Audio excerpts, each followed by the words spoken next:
নামাজ জিকির, নামাজ জিকির, নামাজ জিকির তিলাওয়াত, নামাজ জিকির তিলাওয়াত সর্বোত্তম ইবাদত।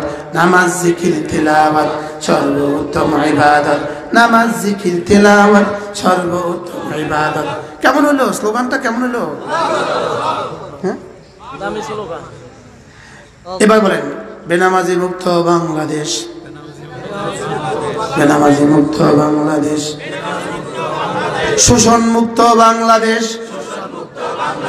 দূষণ মুক্ত বাংলাদেশ, দুর্নীতি মুক্ত বাংলাদেশ,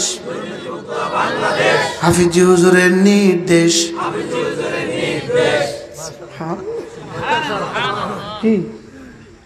এমন বাংলাদেশ কবে আসবে যে বাংলাদেশে কেউ বেনামাজি হবে না? আসবেই আসবে সে দেশ, ইনশাআল্লাহ। আবার বলেন ইনশাআল্লাহ, ইনশাআল্লাহ সেদিন আসবেই আসবে। আচ্ছা, সেদিন কেমন হবে? যেদিন এদেশে কোনো জুতা চোর হবে না, যেদিন এদেশে কোনো পকেট মার হবে না, যেদিন এদেশে কোনো দুর্নীতিবাজ হবে না। সুবহানাল্লাহ কয় না? যেদিন টেকনাফতে তেতুলিয়ার ট্রাকগুলো থেকে কোনো চাঁদা নিবে না। সুবহানাল্লাহ বলেন না? যেদিন কাঁচামরিচের ট্রাক থেকে চাঁদা নিবে না, পেঁয়াজের ট্রাক থেকে চাঁদা নিবে না, গরুর ট্রাক থেকে চাঁদা নিবে না, আর ওই চাঁদা জাতির উপরে জগদ্দল পাথর হয়ে বসবে না। আমি কি বুঝাতে পারতেছি তোমাদেরকে? সেদিন আসবেই আসবে, বলেন না ইনশাআল্লাহ? বেশি দূরে নাই, ইসলামের সূর্য উঠবেই উঠবে, বলেন না ইনশাআল্লাহ? 1 ইঞ্চি মাটি পৃথিবীতে হবে না যেখানে আল্লাহকে কেউ অস্বীকার করে, ইনশাআল্লাহ। কোরআন এ কথা সাক্ষী দেয়, কোরআন এ কথা কি দেয়?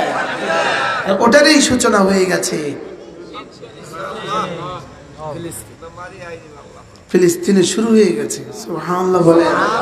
ফিলিস্তিনে কি হয়ে গেছে? শুরু হয়ে গেছে ইনশাআল্লাহ। বিশ্বমহলটা নতুন করে নড়ে চড়ে উঠছে।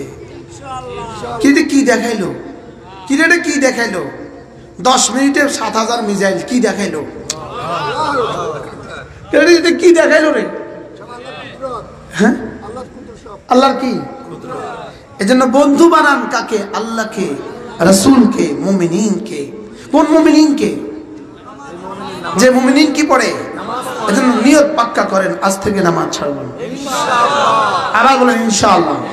নিয়ত পাক্কা, ইনশাআল্লাহ, আজ থেকে নামাজ ছাড়ব না, বলেন ইনশাআল্লাহ। 2 নাম্বার ওয়াদা, আজ থেকে যে যেখানে আছেন আপনার ছেলে আপনার মেয়েকে দ্বীন শেখান, বলেন ইনশাআল্লাহ। ইনশাআল্লাহ, ইনশাআল্লাহ। হাত উঠাইয়া ওয়াদা করলাম ভাই, ছেলে মেয়েকে দ্বীন শিখাইয়া মরতে চাই সবাই। ছেলে মেয়েকে দ্বীন শিখাইয়া, বলেন না ইনশাআল্লাহ। এই যারা বিয়ে করেন নাই তারা কেন হাত তুলছেন? হবে ইনশাআল্লাহ। এটা আমার জীবনের সিদ্ধান্ত। আমি আমার ছেলেকে দ্বীন শিখাবো, আমি আমার মেয়েকে দ্বীন শিখাবো, বলেন না ইনশাআল্লাহ, বলেন না ইনশাআল্লাহ। আমাদের এক বুজুর্গ ছিলেন হযরত মাওলানা কারি বেলায়েত শাহ হুজুর রাহমাতুল্লাহ আলাইহি। তিনি এক আজীব কথা বলতেন। তিনি বলেন যে আপনার ছেলেকে যদি জন্মের পরে 5 বছর 5টা টিকা দেন, মেয়েকে 5টা টিকা দেন, তো বিশ্ব স্বাস্থ্য সংস্থা কি বলে?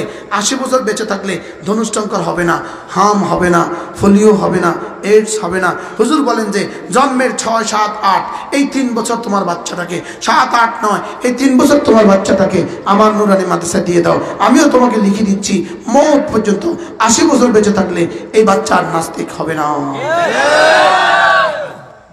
মুরতাদ হবে না। কি হবে না বলেন? এই বাচ্চা আর বেনামাজি হবে না। এই বাচ্চা কি হবে না? বেনামাজি হবে না। এই জন্য এই মাদ্রাসাগুলোকে মহব্বত করবেন তো ইনশাআল্লাহ। 5 ওয়াক্ত নামাজ পড়বো তো ইনশাআল্লাহ। দ্বীন শিখবো তো ইনশাআল্লাহ। দ্বীন শিখবেন কয় জায়গায়? 3 জায়গায়, মাদ্রাসায়, তাবলীগে, হক্কানি রব্বানি আল্লাহওয়ালাদের মজলিসে। এই 3 মজলিসের কোন এক মজলিসের সাথে যদি আপনার সম্পর্ক না হয়, খোদা না খাস্তা আপনি হারিয়ে যাবেন। আপনি কি যাবেন? আপনি হারিয়ে যাবেন, দিগন্তে হারিয়ে যাবেন। আর শেষে দাজ্জাল থাবা মারবে। দাজ্জাল কি মারবে? শুধু মোবাইলে ছবি দেখার মধ্যেই আপনি থাকবেন, শেষ তক দাজ্জালের খাবার হবেন, দাজ্জালের খাবার। বলেন রাখাল শূন্য ছাগল যেমন, বলেন ওলামা শূন্য জাতি তেমন। রাখাল শূন্য ছাগল যেমন, বলেন ওলামা শূন্য জাতি তেমন।